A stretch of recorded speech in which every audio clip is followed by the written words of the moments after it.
সাল্লাল্লাহু আলাইহি সাল্লামকে নিয়ে কটূক্তি করেছে, যেটা প্রতিবাদে তারা প্রতিবাদ না করে বিজেপির এক নেতা তাকে সমর্থন করেছে। এর সাপেক্ষে ভারতের প্রায় সকল মুসলিম বিভিন্ন কোণা থেকে মুম্বাইতে আসছে চালু মুম্বাই নামে। এই পরিপ্রেক্ষিতে আমাদের কলেজ থেকে আমরা প্রতিবাদ সমাবেশ করেছি।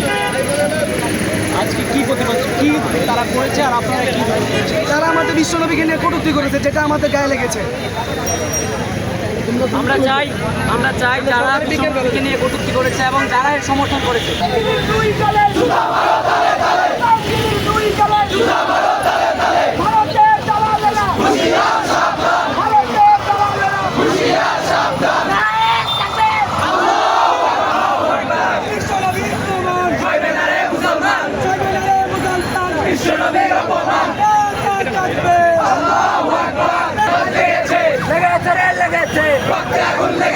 ভারতের দালালেরা হুঁশিয়ার সাবধান, মোদির কুকুরেরা হুঁশিয়ার সাবধান, মোদির কুকুরেরা হুঁশিয়ার সাবধান, বিজেপির কুকুরেরা হুঁশিয়ার সাবধান, ভারতের দালালেরা হুঁশিয়ার সাবধান। এর মধ্যে জানেন যে ভারতের মুসলিমরা অত্যাধিকভাবে এই মুহূর্তে অত্যাধিকভাবে নির্যাতিত হচ্ছে। তার আবার পাশাপাশি কিছুদিন আগে একজন পুরোহিত ভারত বিজেপি নেতা সেটাকে সমর্থন করছে। এখন বলছে যে যারা সারা বিশ্বের এখন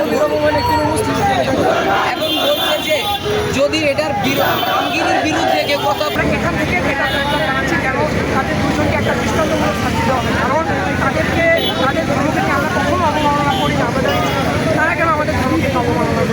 তারা এই চাকরি প্রদান করে নাই, তাদের দুজনেরই আমরা একটা দৃষ্টান্তমূলক শাস্তি চাই, যেন ইতিহাসে কেউ আর আমাদের মহানবী সাল্লাল্লাহু আলাইহি সাল্লামকে নিয়ে এই ধরনের কটূক্তি করার মানে সাহস না পায়। এটাই আমাদের মধ্যে আমাদের দেশের যে মিডিয়া আছে তারা এতদিন বলছিল এই ঘটনা তো আজকের না, তারা কেন এটা আগে প্রচার করলো না? তাদের উচিত ছিল ঘটনা ঘটার সাথে সাথে করলো। মিডিয়া কেন, অনলাইন বিশ্ব কেন, হ্যাঁ ঘটনা যখন ঘটছে সাথে সাথে তারা কেন প্রচার করলো না? আমরা কেন এটা সর্বপ্রথম দেশের যে বড় বড় নিউজ চ্যানেলগুলো আছে আপনারা এটা একটা আন্দোলন হবে, তাদের উচিত ছিল ঘটনা ঘটার সাথে সাথে আগে আমাদের এই বিষয়টা জানানো, অবগত করা। আমরা কেন এটা পরে জানবো?